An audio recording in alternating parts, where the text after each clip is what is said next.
Olá, amigos. Que bom encontrar você novamente. Seja muito bem-vindo, seja muito bem-vinda à nossa Semana da Família Fortalecidos para Vencer. Hoje vamos estudar mais um tema da Palavra de Deus. Então, fique comigo e faça parte desse grande projeto de Deus para a sua família.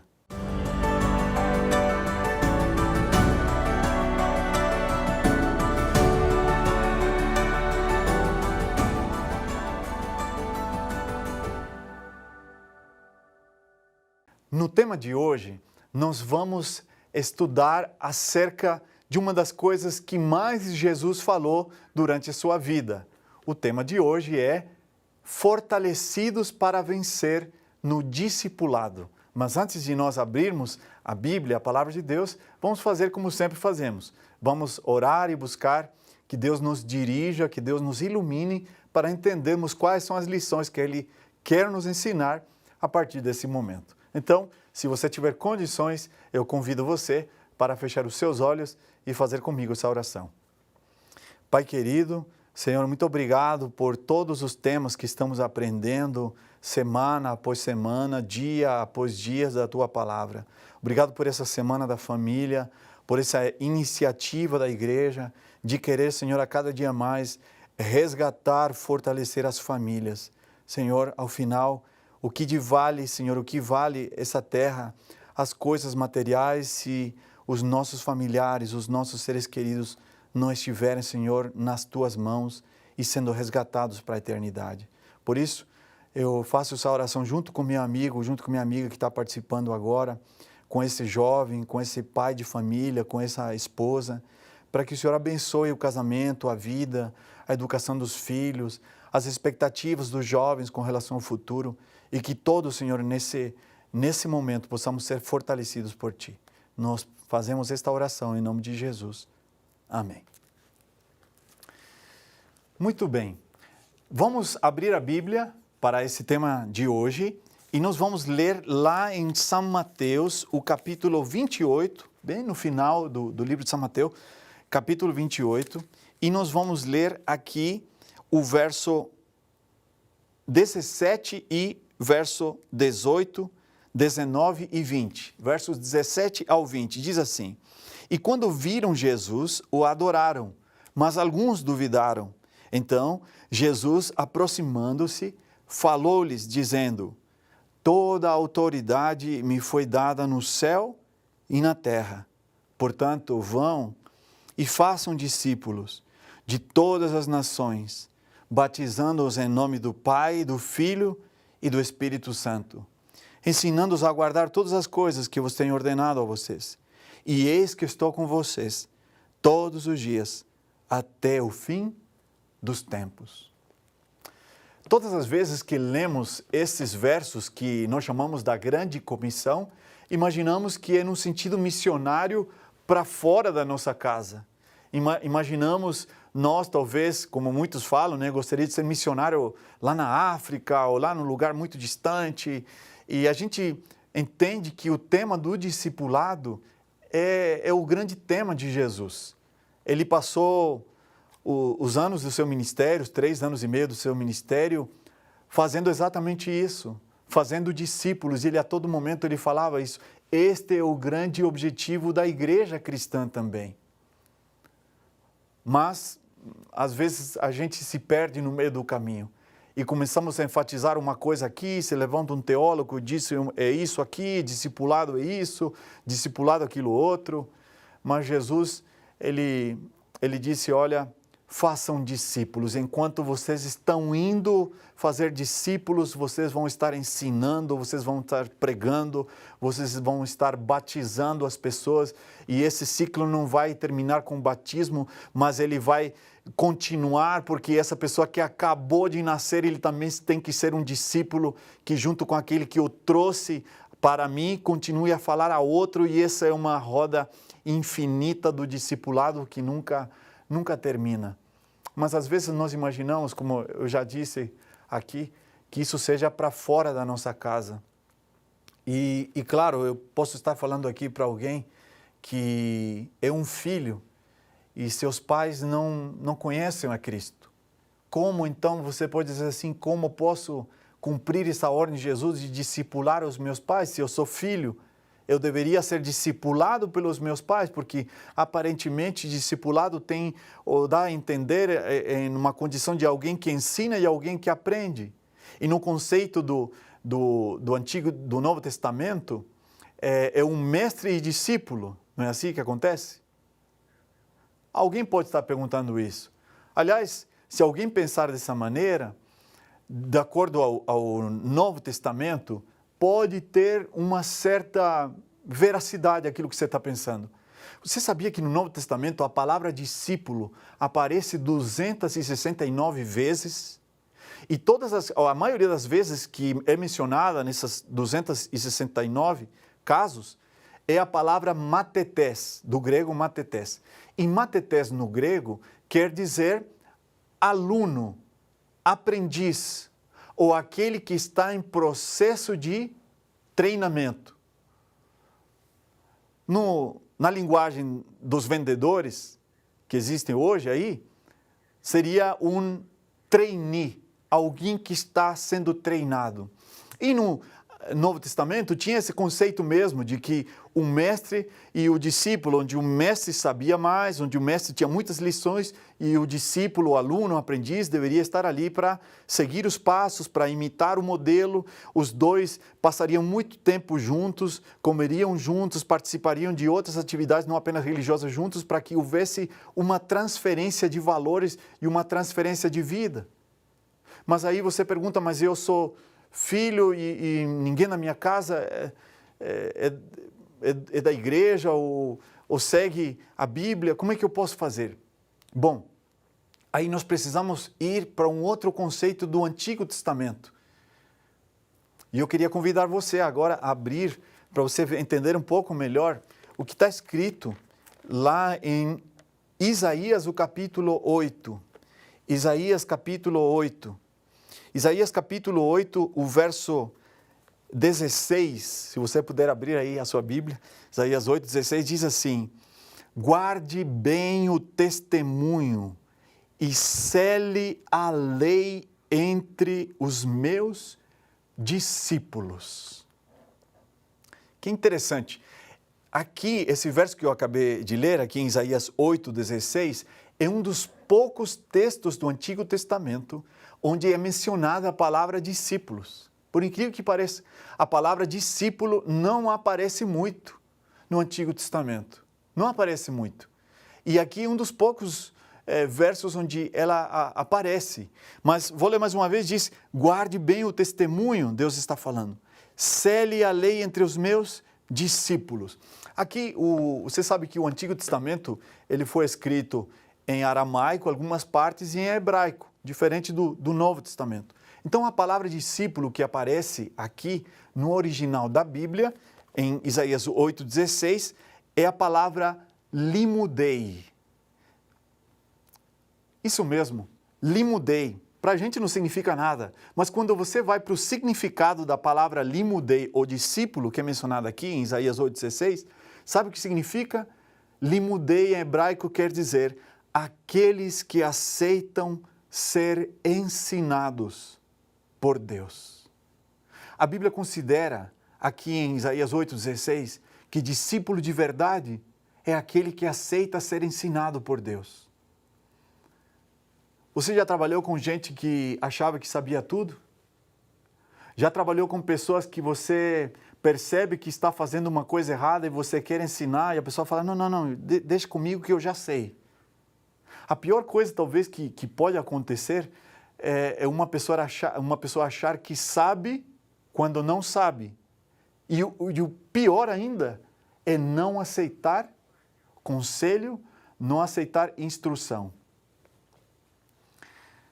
É difícil você, até nós estamos aqui falando, né, e tem uma pessoa gravando, tem um câmera, tem as pessoas da iluminação, tem as pessoas do áudio, todo um projeto aqui, a igreja montou para que essa mensagem pudesse chegar até você. Mas imagina se o diretor disse ao câmera, olha, você está focalizando errado. E o câmera diz assim, não, eu estou focalizando certo. Não, mas eu estou vendo aqui na tela maior se está errado. Não, eu estou fazendo certo e por favor não me interrompa. Você já imaginou o que aconteceria? Talvez a imagem não chegaria tão nítida a você. A Bíblia diz lá em Isaías que discípulo, limudei, é todo aquele que aceita ser ensinado por Deus. E às vezes, nós, você e eu, não somos tão humildes o suficientes para querer sermos ensinados por Deus.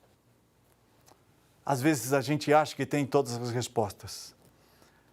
Às vezes a gente liga no piloto automático e encontra algumas situações da vida e a gente pensa assim, bom, eu já passei por uma situação parecida no passado, então eu consigo me virar, eu consigo responder, eu tenho uma resposta. E quantas vezes isso acontece dentro de casa e você não ora, você não busca a resposta de Deus, você não consulta a Deus, porque você acha que já sabe a resposta, porque já viveu situações parecidas e você acha que tem habilidades já aprendidas para resolver algumas coisas.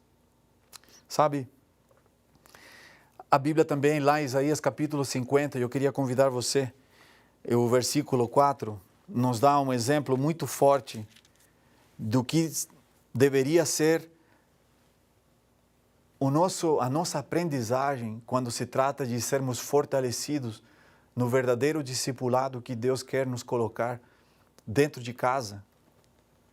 Isaías 50, verso 4, diz assim: o Senhor Deus me deu uma língua erudita para que eu saiba dizer boa palavra ao cansado. Ele me desperta todas as manhãs, desperta meu ouvido, para que eu ouça como aqueles que aprendem. Veja que interessante, Isaías 8,16, Isaías 50, verso 4, estão falando da mesma coisa. Tanto é que eu queria chamar a sua atenção para o verso 4. Diz assim: o Senhor Deus me deu uma língua erudita. Algumas outras Bíblias dizem assim: o Senhor me deu uma língua de eruditos. Mas a palavra erudita aqui no original da Bíblia, sabe qual palavra é? Limudim, que é uma derivação de limudei. Tem o mesmo sentido. Aquele que aceita ser ensinado por Deus. Então Deus está dizendo mais ou menos assim: o Senhor Deus me deu uma língua daqueles que aceitam ser ensinados por Ele. Para quê? Se eu tenho a humildade de ser ensinado por Deus, o que vai acontecer? Para que eu saiba dizer uma boa palavra ao cansado. Sabe por que tem tanta briga às vezes dentro de casa? Sabe por que às vezes a gente responde mal para os nossos filhos? Porque a gente é meio ríspido, e vou usar a palavra, porque às vezes a gente é meio bruto. Porque fora de casa a gente se resguarda. A gente não responde para as pessoas como a gente gostaria de responder. No trabalho, a gente mostra a nossa melhor cara, mas quando nós estamos dentro de casa, a nossa palavra às vezes não é tão boa. Às vezes a nossa palavra é uma palavra que machuca, que fere. Às vezes, a nossa palavra dentro de casa, ela é cortante porque não sabemos exatamente qual é o ponto que vai atingir ou o filho, ou a esposa, ou o irmão, ou o parente que mora dentro de casa. Quando nós aprendemos que o discipulado é aceitarmos ser ensinados por Deus, então nós vamos sempre ter uma boa palavra para transmitir àquele que está cansado. E mais, a Bíblia diz, Deus vai nos despertar todas as manhãs e vai despertar o nosso ouvido para quê? Para que nós possamos ouvir as palavras que Ele quer colocar em nosso coração. Você sabia que Isaías 50, versos 4 em diante, se referem a Jesus? Esse texto que eu acabei de ler é um texto messiânico. Jesus é que ele diz assim: o Senhor Deus me deu uma língua erudita, me deu uma língua de discípulo. O próprio Jesus diz: o Pai me deu uma língua de discípulo, ou seja, aquele que aceita ser ensinado. Jesus aceitou os planos de Deus para a sua vida. Para que eu saiba dizer uma boa palavra alcançada como Jesus fez e continua fazendo comigo e com você até hoje. E Jesus dizia, Ele me desperta todas as manhãs e desperta meu ouvido para que eu ouça como aqueles que aprendem. E Ele diz mais, diz o verso 5, o Senhor Deus me abriu os ouvidos e eu não fui rebelde e nem me retraí. Discipulado quer dizer submissão, quer dizer conexão para ouvir o que Deus tem para me falar. Discipulado quer dizer abrir mão de uma palavrinha que a gente guarda muito, sabe qual é? Egoísmo. É por egoísmo que a maioria das brigas começam. É por egoísmo que as pessoas não se perdoam. É por egoísmo que a pessoa sempre quer estar certa, não quer dar o braço a torcer. O egoísmo está associado ao orgulho. Mas a Bíblia diz que nós precisamos ser limudim de Deus. Aqueles que estão dispostos a ser ensinados por nosso Deus. No capítulo 50 de Isaías, o título, antes de aparecer o verso 4 em diante, está escrito assim, o sofrimento e fidelidade do servo do Senhor. Servo do Senhor. Por isso que esse relato se refere a Jesus, que é um exemplo, um grande exemplo de discipulado para nós. Mas existe uma outra palavra para discipulado no Antigo Testamento, que é a palavra sharet. E sabe o que significa sharet em hebraico? Quando se refere a discípulo, se refere ou significa servidor. Aquele que serve. Aquele que não quer o primeiro lugar, aquele que está a serviço de alguém. Servidor. Por isso que aqui o título é Sharet de Javé, o servo ou o servidor do Senhor. Jesus é o servo do Senhor, porque Ele serve a humanidade, porque Ele serve e coloca a sua vida para servir na salvação do ser humano. Hoje, Deus espera que cada um de nós possamos ter essa mesma atitude, que possamos ser discípulos dentro de casa, que possamos servir as pessoas dentro de casa, servir a nossa esposa, servir aos nossos filhos. Não estou falando apenas de um serviço de fazer uma tarefa dentro de casa. Estou falando de serviço no apoio emocional, na contenção emocional. Estou falando de ter uma atitude de aquele que recebe as palavras de Deus e tem uma boa palavra sempre para dar dentro de casa. Um elogio e não sempre uma crítica. Um incentivo e não sempre um desmerecimento. Deus está buscando pais, Deus está buscando esposos, esposas e filhos que sejam discípulos do Senhor. E você? Aceita esse desafio? Aceita esse convite que Deus está fazendo? Deus quer que você seja um discípulo para fora, para alcançar muitas pessoas, para fazer discípulos e que o nome de Jesus seja conhecido, muitas pessoas sejam batizadas e que essas pessoas batizadas se tornem novos discípulos e alcancem outros, se multipliquem e o Evangelho cresça e que Jesus possa voltar e você está certo e parabéns por essa decisão. Mas nós também precisamos ser discípulos dentro da nossa casa, com a nossa esposa, com os nossos filhos, com os nossos pais. Aqueles que estão dispostos a ouvir as palavras de Deus, ser ensinados por Deus e ser servos do Senhor e servos das outras pessoas dentro de casa. Você está disposto a tomar essa decisão? Está mesmo? Então levante sua mão. Fique com sua mão levantada se você puder e feche seus olhos, faça comigo essa oração. Pai querido, obrigado por essa decisão que o meu amigo, a minha amiga está tomando nesse momento. Que Tu nos ajudes, Senhor, a cada dia a sermos verdadeiros discípulos Teus, Senhor, começando dentro de casa, para que nós possamos alcançar a nossa comunidade, os nossos amigos, os nossos colegas de trabalho e Jesus possa voltar na nossa geração. Nós fazemos esta oração e Te pedimos, em nome de Jesus. Amém.